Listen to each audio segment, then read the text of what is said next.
நீடிய பொறுமையாயிருங்கள்.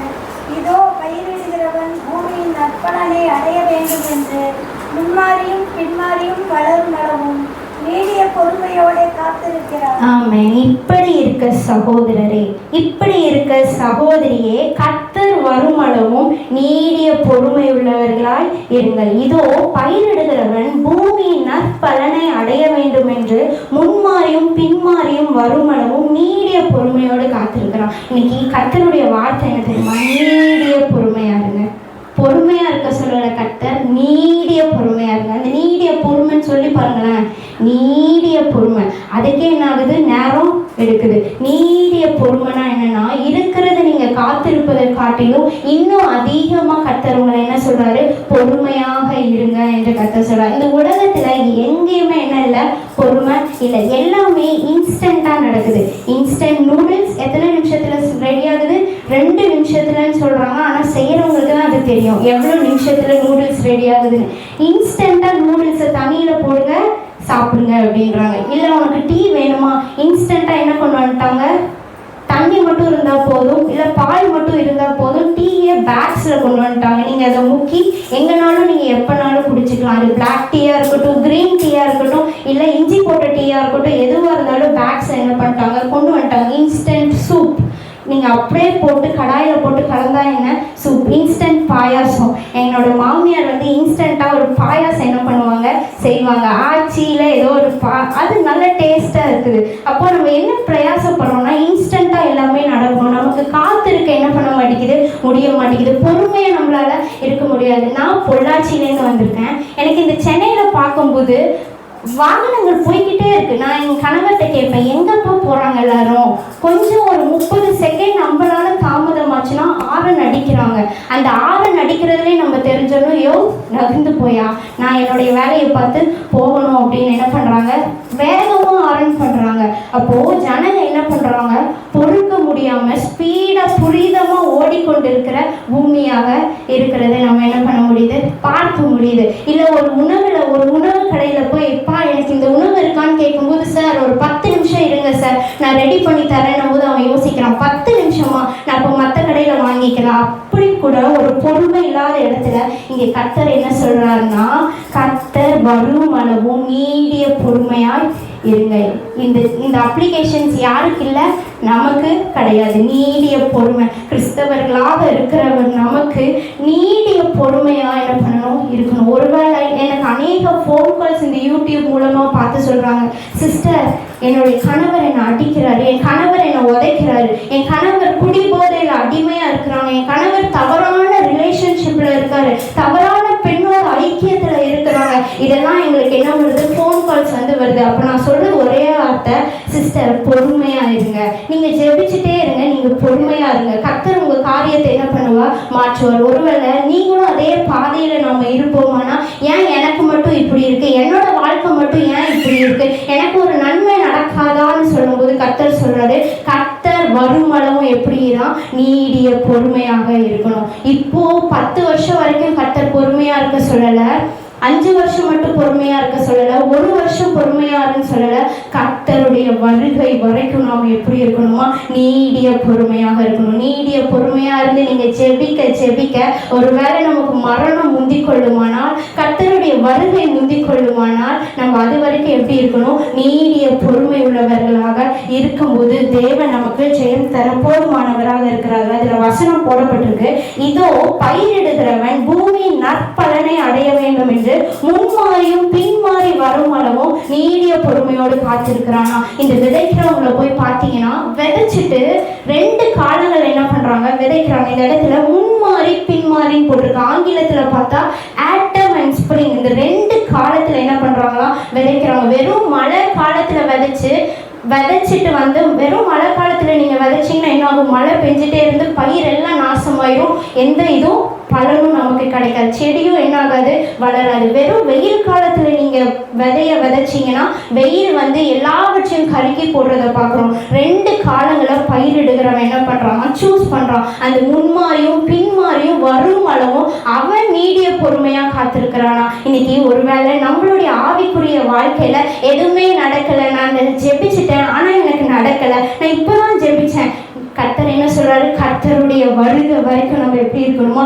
நீடிய பொறுமை உள்ளவர்களாக இருக்கும். இன்னைக்கு நம்ம என்ன ஆயிட்டோம்னா, நான் 1 வருஷமா ஜெபிச்சிட்டேன், நான் 2 வாரமா ஜெபிச்சிட்டேன், நான் 1 மாசமா ஜெபிச்சிட்டேன், கர்த்தர் என் ஜெபத்தை கேட்கவே இல்லைன்னு சொல்லி ஒரு அங்கலாய்ப்பு ஒரு கிறிஸ்தவங்களுக்குள்ளாக என்ன பண்ணுது? காணப்படுது. கர்த்தர் சொல்றாரு, நீடிய பொறுமையா நீடிய பொறுமையா இருக்கும்போது கர்த்தர் அதை என்ன பண்ணுகிறார்? ஏற்று அவர் நமக்கு நடத்துகிறவராக இருக்கார். கீழ் வசனம் சொல்லுகிறது, நீங்களும் நீடிய பொறுமையோடு இருந்து உங்கள் இருதயங்களை ஸ்திரப்படுத்துங்கள், கர்த்தரின் வருகை சமீபமா இருக்கிறது. இன்னைக்கு நம்ம நீடிய பொறுமையாய் கர்த்தருக்குள்ளாக இருக்க உங்க இருதயங்களை என்ன பண்ணுங்க? ஸ்திரப்படுத்துங்க. உங்க இருதயங்களை பக்குவப்படுத்துங்க. கர்த்தருக்குள்ளாக நம்ம இருதயம் என்ன பண்ணணுமோ? பக்குவப்படணும். ஏன் பக்குவப்படணும்?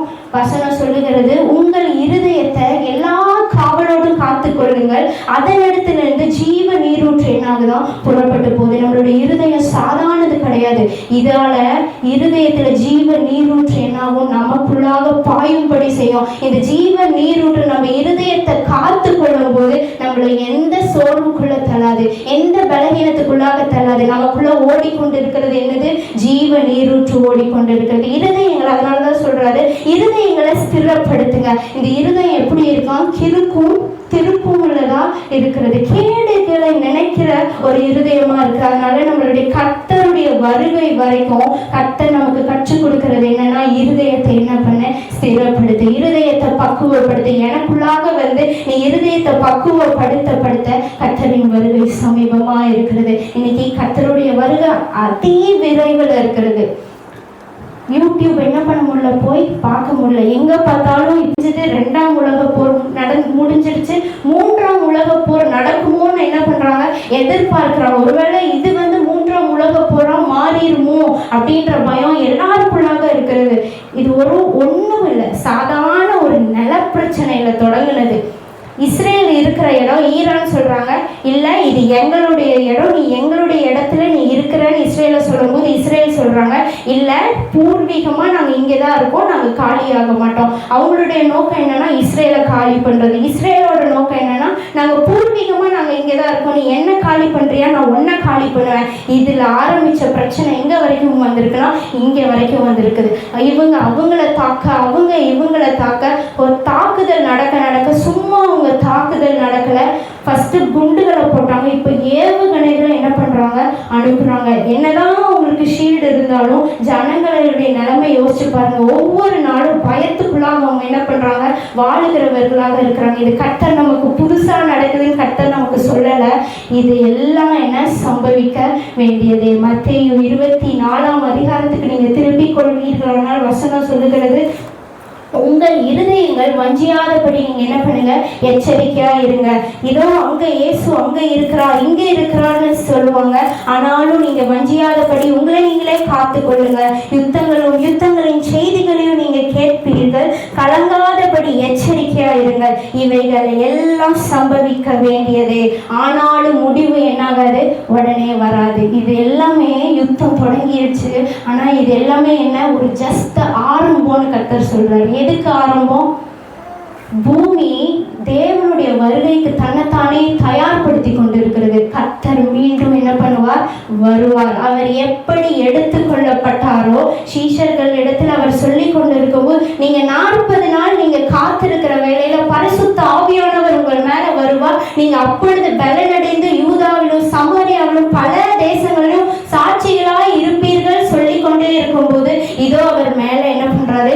எடுத்துக்கொள்ளுகிறார். நம்மளுடைய தெய்வம் ஜீவனுள்ள தெய்வம். அவர் மேலே எடுத்துக்கொள்ளப்படும் போது ஒரு மேகம் அவரை மறைத்து மேலே எடுத்துக்கொள்ளும் போது கீழே தூதர்கள் சொல்றாங்க, கலிலேயாகிய மனுஷரே, நீங்க வானத்தை அண்ணாந்து பார்க்கிறது என்ன?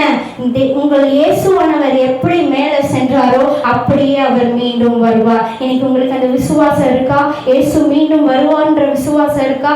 தேவன் இது புதுசா சொல்லி தரல. வேதத்துல முன்னாடியே ஆணித்தரமாக அவர் தீர்க்க தரிசனிகள் மூலமாக அவர் சொல்லியிருக்கிறார். யுத்தங்களின் செய்தியை நீ என்ன பண்ணுவ?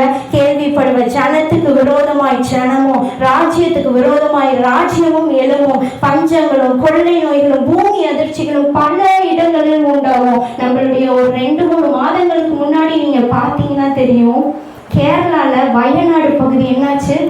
தண்ணீரினால பெரிய சேதம். இந்த ஊரே மண்ணுக்குள்ள மூழ்கின ஒரு அளவுக்கு ஒரு பெரிய சேதம். இங்கே கடந்து போன அந்த தண்ணி எங்க போச்சுன்னா விஜயவாடால ஒரு பெரிய சேதம் தண்ணியினால.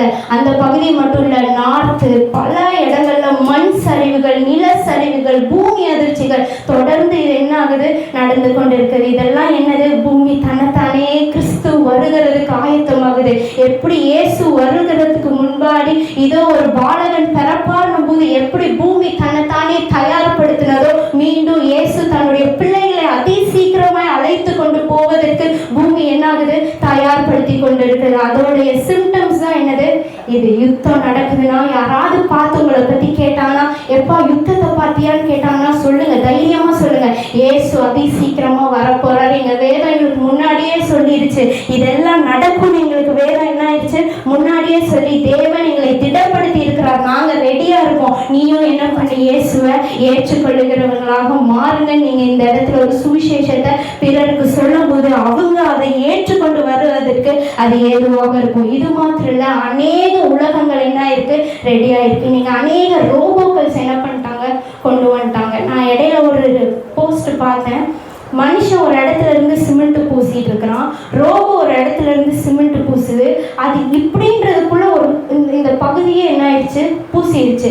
மனுஷனை பார்க்குறோம், இந்த இடத்துக்கு மட்டும்தான் என்ன பண்ணிட்டு இருக்கான், பூசிட்டு இருக்கான். அவ்வளோ வேகமா ரோபோக்கள் என்ன பண்ணுது, செயல்படுது. இன்னைக்கு ஒவ்வொரு ரெஸ்டாரண்ட்ஸ்ல வெளிநாடுகள்ல என்ன கொண்டு வந்துட்டாங்க, ரோபோக்களை கொண்டு வந்துட்டாங்க.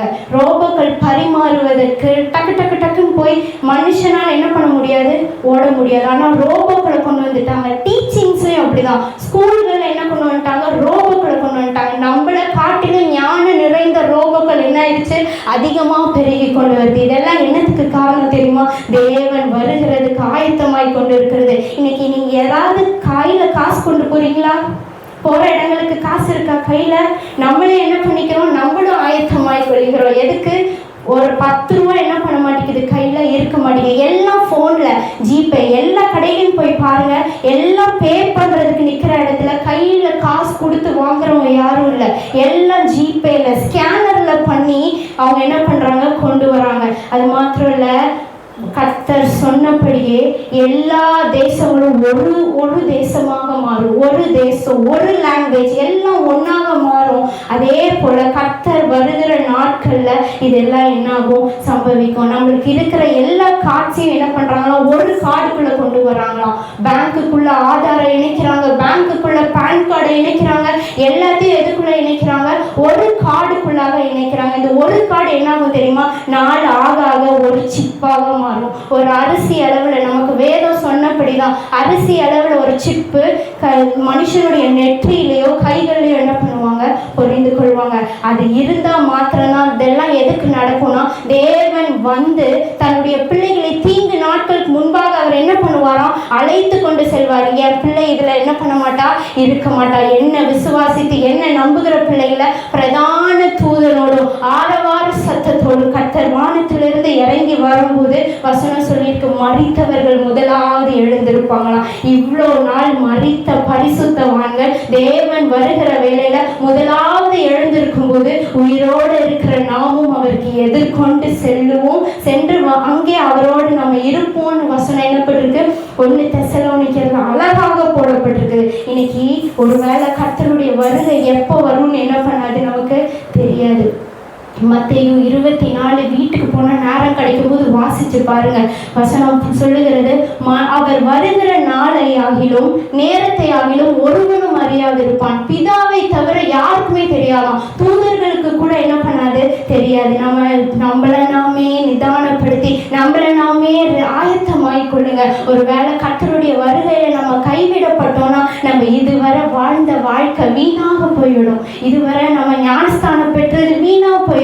இதுவரை அந்நிய பாஷை பேசினது வீணா போயிடும். இதுவரை சபைக்கு வந்து வாரம் நம்ம பிரசங்க கேட்டது என்ன ஆயிரும், வீணாக போயிடும். ஒரு சின்ன மூவியில நாங்க பார்த்தோம், அது ஒரு ஃபன்னுக்காக அவங்க எடுத்திருந்தாங்க. அது என்னன்னா, ஒரு போதகர் நின்று பிரசங்கம் பண்ணிட்டு இருக்காரு, அநேக உட்கார்ந்துட்டு இருக்காங்க. திடீர்னு ஒரு இடி முழக்க சத்தம் மாதிரி வரும்போது யார் போதகர் கண்ணை திறந்து பார்க்குறாங்க, யாருமே இல்லை. ஒரு 4-5 பேர் தான் இருக்காங்க, அது கூட போதகர் என்ன பண்றாரு இருக்கிறாங்க. அந்த ஜனங்கள்லாம் எங்கன்னா எல்லாரும் எடுத்துக்கொள்ளப்பட்டு, இது மூவில பார்க்கறதுக்கே கொஞ்சம் பயமா இருக்கு. ஆனா இது உலகத்துல என்ன பண்ணும் நடக்கும். கர்த்தர் தம்முடைய ஜனங்களை தூதர்களோடு எடுத்துக்கொள்ளும் போது பயங்கர ஒரு பிரயாணம் என்ன பண்ணும் நடக்கும். சாதாரணமா 10 பேர் காணோம்னா செய்தியில கொண்டு வந்துடுறாங்க, எல்லா இடத்துலயும் பரபரப்பாக்கிடுறாங்க.